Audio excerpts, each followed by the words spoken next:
in their colourful Volkswagen Golf.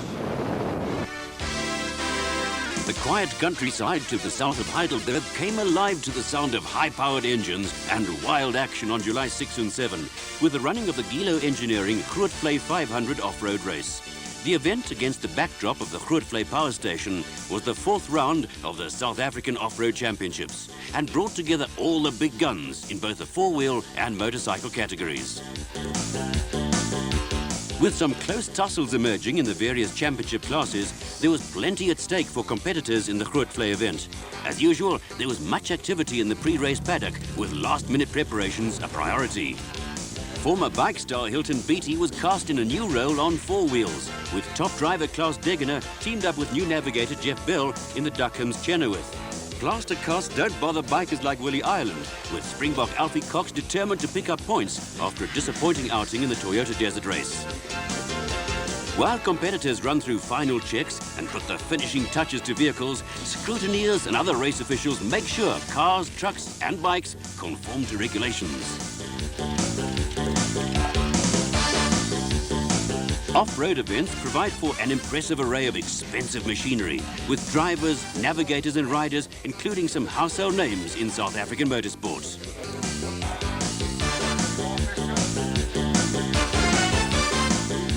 The Grootvlei 500 was split into two sections, with the opening leg just short of 200 kilometers.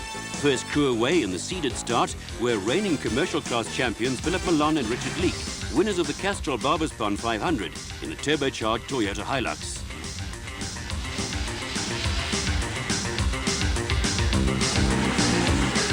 Next away was veteran off-road racer Harry Roscoe, giving his new American-built race car its first outing in South Africa.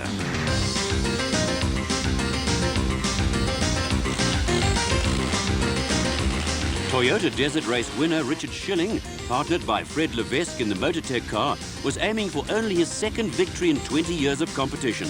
For former South African champions Api Reiniger and Lucas Dreyer, it was a different story, with the Nissan Safari pair out to end a string of second-place finishes.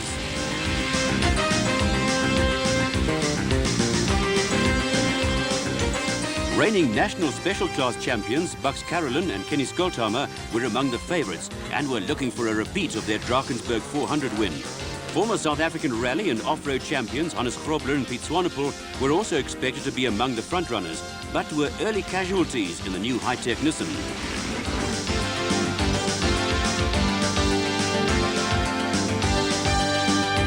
Philip Milan and Richard Leek were also early casualties.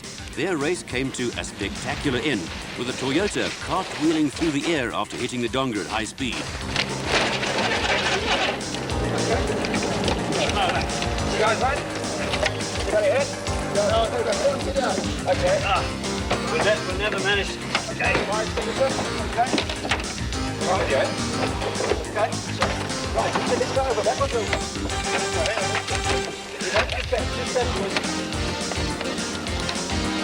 Okay. Right, keep going. My fingers. Go. Okay. Go. Right. Go. Okay. Milan and Leek were lucky to escape uninjured, but Schilling and Levesque wisely adopted a more genteel approach to the hazard. Can we get somebody to help? We don't have any confidence, mate. Richard. We don't have any confidence, mate.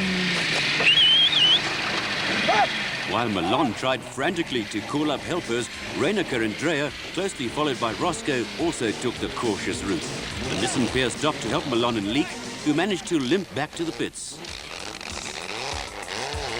Not so lucky were the Buys-Mons combination, who caused major damage to their Sandmaster. The Sandmaster's front suspension took a pounding and immediately put them out of the running. While Milan and Leek finally got their battered Toyota going again, there were serious problems for Class 5 frontrunners Bill Angus and Derek Weatherall, who also did some unrecommended suspension modifications. We were following another truck in the dust, and I saw the gate post a bit late. The post in the back wheel, and we ripped the axle out.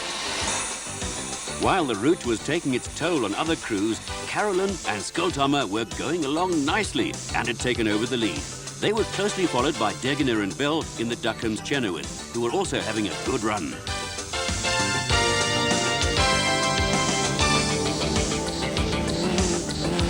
The highly experienced Renaker-Dreyer combination, after stopping to help Milan and Leek, were also quickly again into their stride. One of the battles of the event was that between Richard Carolyn, elder brother of Bucks, who got himself involved in a tremendous tussle with Harry Roscoe. It was a fight that was to rage throughout the event.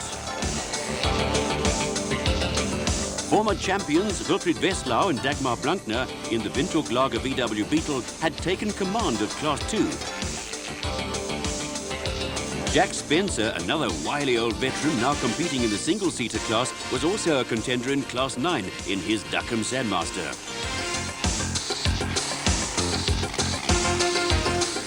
With Angus and Weatherall sidelined, the Alfred van Vuren-Piet Pelser combination were once again the dominating factors in their Toyota Hilux in Class 5. In Class 4, Stratford Voogd with the event sponsor Guido de Greef Navigating were out in front in the American-built Toyota Hilux. The consistent Johan and Ferdi Pieterse were quietly taking control of Class 10 in their Orco. Up front, there had been a change in the leadership stakes with Derek Pinoy and Jack Purchase in the Honeyloop Spider taking over from Carolyn and Skulthammer. Pinoy and Purchase, running into a spot of bother in deep water, were under tremendous pressure from Degener and Bell, who were hot on their heels.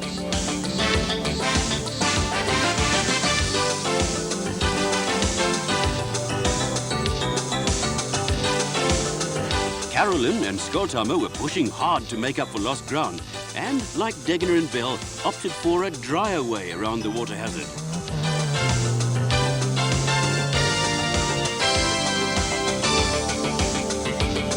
Australian Robin Yates, one of the real characters in off-road racing, and Nardus Alberts were moving up through the field and decided on the wet route. With mud and water spewing from the back wheels, the possibility existed of some lively debate between driver and navigator over their choice of route.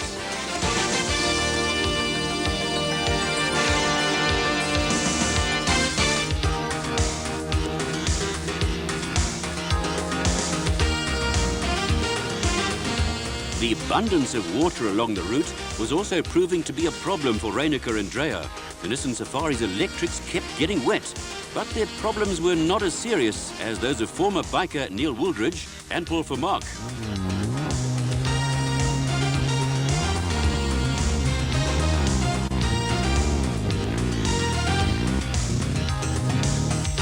Little sympathy for Woolridge and Vermaak from onlookers from the media, while Renaker and Dreyer were going through another frustrating delay as their electrics dried out.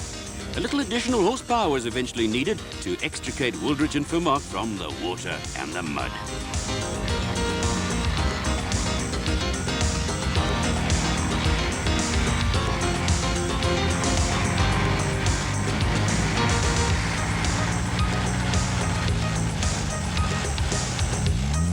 For the spectators, the fun was not yet over, with Rory Bennett and Alan Jordan the next victims of the water and mud in their Nissan.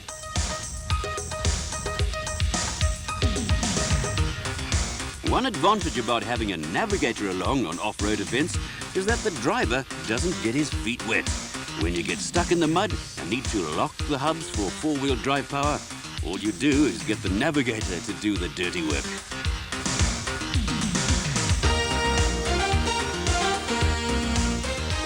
Once the navigator has done his bit, the rest is easy.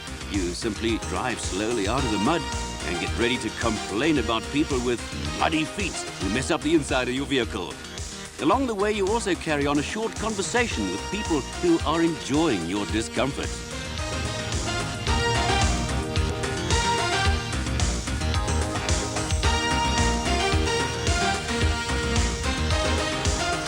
It's also great fun for the photographers who just can't wait to summon up the next victims.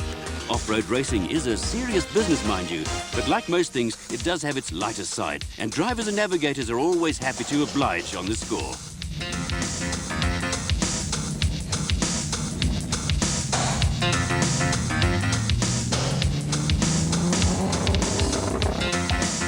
There was plenty of serious racing in the motorcycle category, with Dirk Strydom a surprise leader on his Kawasaki. Not far behind Strydom, who it was later discovered had missed a Marshall checkpoint, came Springbok Alfie Cox on the Driveline's Kawasaki.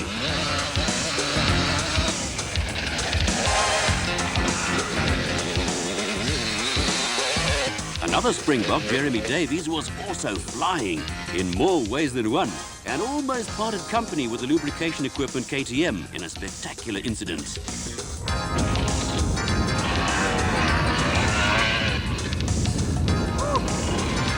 There are those who consider off-road bikers to be crazy, but there's little doubt that they are a tough breed, with Davies one of the toughest. The powerful Davies campaigned in Spain last weekend in the famous Baja race, where he teamed up with the Austrian Heinz Kindergartner. Former motocrosser Gary Peterson, brother of track racing stars Dave and Robbie Peterson, was also going well on the Truck Africa KTM. Some close battles inevitably developed throughout the field, making for some highly interesting racing. Willie Ireland, still recovering from serious injury, was also going well on the Super Tyres KTM and showed no signs of rustiness after his enforced layoff.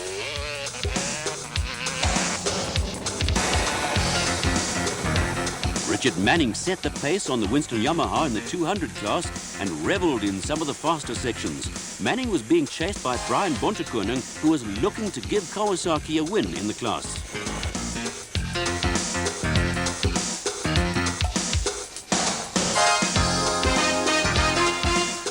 Back with the cars, there had been another change of leadership.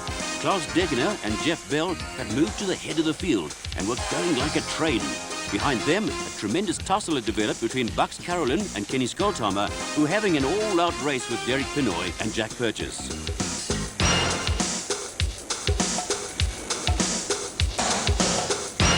Blasting flat out through the bush is what off-road racing is all about. It's fast and spectacular and tough on crews and machinery.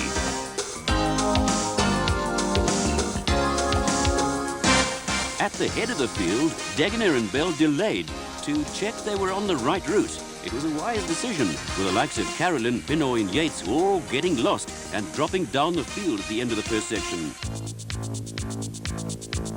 Degener and Bell were first home, with Schilling and Levesque slotting into second spot. The Alcock-Gibson combination were in a surprise third, followed by Reyneke and Dreyer.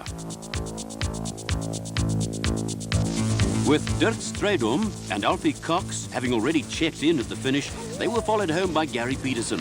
Next up were Errol Dalton and Jeremy Davies, with Strydom later penalised by an hour for missing a checkpoint.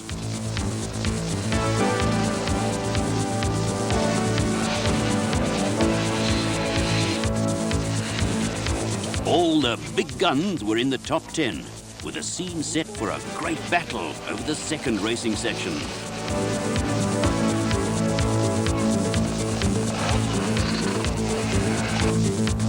It was a chilly early morning start to the second racing section.